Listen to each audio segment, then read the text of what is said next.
Hi, എല്ലാവർക്കും നമസ്കാരം. ഇന്ന് നമ്മളൊരു കുക്കിംഗ് വീഡിയോയും കൊണ്ടാണ് വന്നിരിക്കുന്നത്. പെട്ടെന്ന് തന്നെ തയ്യാറാക്കാൻ പറ്റിയ ഒരു ബട്ടർ പനീർ റെസിപ്പിയാണ്. അതിന് വേണ്ടിയിട്ട് നമ്മൾ തക്കാളി, ഉള്ളി, കശുവണ്ടി, അല്പം ജീരകം, ഏലക്ക എല്ലാം കൂടെ ചേർത്ത് നമ്മൾ വെള്ളം ഒഴിച്ച് വേവിച്ച് വറ്റിച്ചെടുക്കുകയാണ് ആദ്യം ചെയ്യേണ്ടത്. ഈസി ആയിട്ട് ചെയ്യാൻ വേണ്ടിയിട്ടുള്ള ഒരു റെസിപ്പിയാണ്.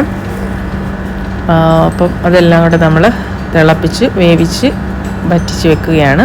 അത് കഴിഞ്ഞൊരു പാനടപ്പത്ത് വെച്ച് അതിലേക്ക് അല്പം ബട്ടർ ഇട്ടിട്ട് നമ്മുടെ പനീർ കഷ്ണങ്ങൾ അതിലാദ്യം വറുത്ത് മാറ്റിയെടുക്കുകയാണ് വേണ്ടത്. പനീർ ക്യൂബ്സ് നമുക്കെല്ലാവർക്കും അറിയാം, മേടിക്കാൻ കിട്ടും. അല്ലെങ്കിൽ ചിലർ വീട്ടിൽ ഹോം മെയ്ഡായിട്ട് ഉണ്ടാക്കുന്നവരുമുണ്ട്.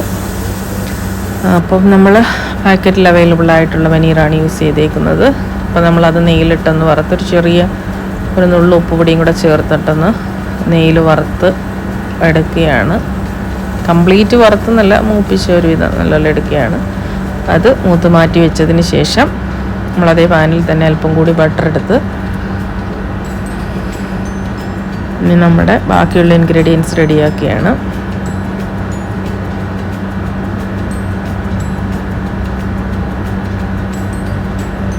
അപ്പം നമ്മൾ ഈ ബട്ടർ ചൂടായി വരുമ്പോഴത്തേക്ക് അതിലേക്ക് നമ്മുടെ പട്ട, ബേ ലീഫ്, പിന്നെ വേണമെങ്കിൽ ഒരു ഏലക്കയും കൂടി ഇടാം. അതിലേക്ക് ഇട്ട് അത് ചൂടായി വരുമ്പോഴേക്കും നമ്മൾ നേരത്തെ തിളപ്പിച്ച് വെച്ച വെജിറ്റബിൾ, തക്കാളി അതെല്ലാം കൂടെ ചേർന്ന് അത് അരച്ച് പേസ്റ്റാക്കി അരച്ചെടുക്കണം. അരച്ച മിക്സ് ഇതിലേക്ക് ചേർക്കണം. ശരിക്കും നമ്മളതിൽ മുളകും കൂടി വേവിക്കുക അല്ലെങ്കിൽ കുതിർത്ത് വെച്ചിട്ട് അരയ്ക്കുകയാണ് സാധാരണ ചെയ്യേണ്ടത്. പക്ഷേ ഞാൻ മുളകില്ലായിരുന്നത് കൊണ്ട് ഞാൻ മുളക് പൊടിയാണ് യൂസ് ചെയ്തത്. അതുകൊണ്ടൊന്ന് ഇട്ട് സോട്ട് ചെയ്തെടുക്കുകയാണ് നെയ്യിലോട്ടിട്ട്.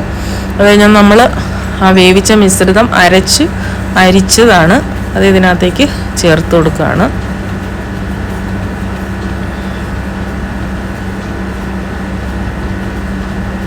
പെട്ടെന്ന് തയ്യാറാക്കാൻ പറ്റുന്ന ഒരു കറിയാണ്. ചപ്പാത്തിക്കും അപ്പത്തിനും ദോശയ്ക്കും എല്ലാം കൂടെ ചേർത്ത് കഴിക്കാൻ പറ്റുന്ന ഒരു കറിയാണ്. ആവശ്യത്തിന് ഉപ്പും ചേർത്തിട്ട് ഇതിനധികം മസാലകൾ നമുക്ക് വേണമെങ്കിൽ ആഡ് ചെയ്യാം. ഒരുപാട് മസാലകളുടെ ആവശ്യമില്ല. ബാക്കിയുള്ളത് നമ്മൾ ഏലക്ക, ജീരകം എല്ലാം അതിനോട് ചേർത്ത് തന്നെ വേവിച്ച് അരച്ചെടുക്കുന്നുണ്ട്. ഇനി ഇത് തിളച്ച് വറ്റി വരുമ്പോഴേക്കും നമ്മൾ നേരത്തെ വറുത്ത് വെച്ച പനീർ കഷ്ണങ്ങൾ ഇതിലേക്ക് ആഡ് ചെയ്ത് കൊടുത്താൽ മതി.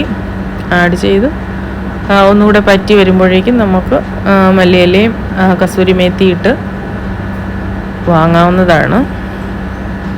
അതിൻ്റെ മുകളിലേക്ക് കുറച്ച് ബട്ടർ കൂടി ചേർത്ത് കൊടുക്കണം.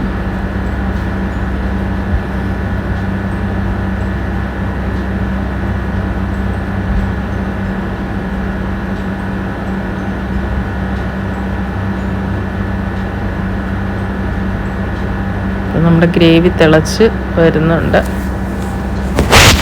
നമുക്ക് വേണമെങ്കിൽ ഇത്ര ലൂസ് ആക്കണമെന്നില്ല, ഇച്ചിരി കൂടെ തിക്ക് ഗ്രേവിയാണ് ശരിക്കും ഇതിന് വേണ്ടത്. അപ്പം ഇത് നമ്മൾ ഒന്നുകിൽ കുറുകി വരണം, അല്ലെങ്കിൽ നമ്മൾ വെള്ളം കുറച്ച് ചേർത്ത് ഇതെടുക്കുവാണെങ്കിൽ കുറുകി തന്നെ ഇരുന്നോളും, പെട്ടെന്ന് റെഡിയാകും. അപ്പോൾ ഇത് തിളച്ച് വരുന്നുണ്ട്. തിളച്ച് വറ്റി വരുമ്പോൾ നമുക്ക് പനീറിൻ്റെ കഷ്ണങ്ങൾ ആഡ് ചെയ്ത് കൊടുക്കാം അതിനകത്തേക്ക്.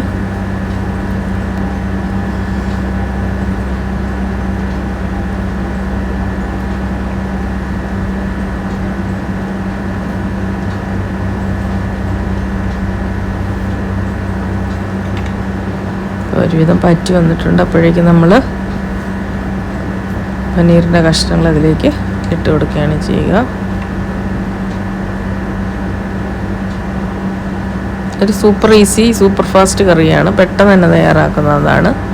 നമുക്ക് പിന്നെ ഇത് ഇങ്ങനെ വേവിച്ചല്ലാതെ നമുക്ക് വേണമെങ്കിൽ ഇതെല്ലാം വഴറ്റിയതിന് ശേഷം, ഇതിപ്പോൾ നമ്മൾ ഉപയോഗിച്ചത് വെള്ളത്തിലാണിത് വേവിച്ച് എടുത്ത് അരച്ച് തയ്യാറാക്കിയ ഗ്രേവിയാണ്. ഇതല്ലെങ്കിൽ നമുക്ക് വേണമെങ്കിൽ ഇത് വഴറ്റിയെടുത്തിട്ട് അരച്ചും ഉപയോഗിക്കാവുന്നതാണ്.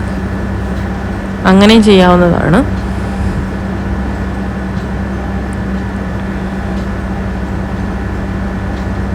കറിയൊക്കെ ഒരുവിധം പറ്റി വന്നു. അപ്പോഴാണ് ഓർത്തത് കസൂരി മേത്തി ഇട്ടില്ലെന്ന്. അപ്പോൾ അതെടുത്തു പെട്ടെന്ന് തന്നെ ഇട്ടു.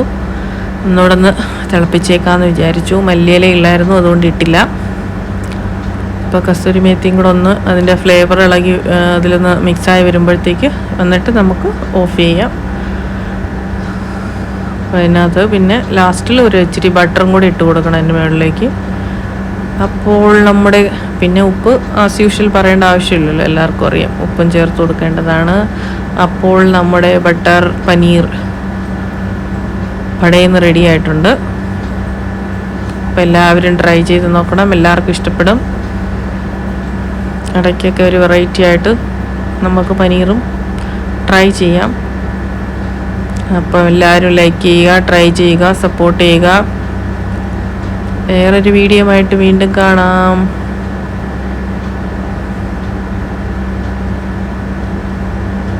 ഇപ്പം നമ്മൾ ബട്ടർ ഇട്ട് കൊടുത്തതാണ് കേട്ടോ.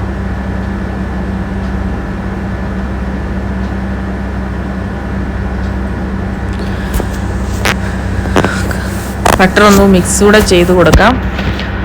മിക്സ് കൂടെ ചെയ്ത് കഴിഞ്ഞാൽ റെഡിയായി.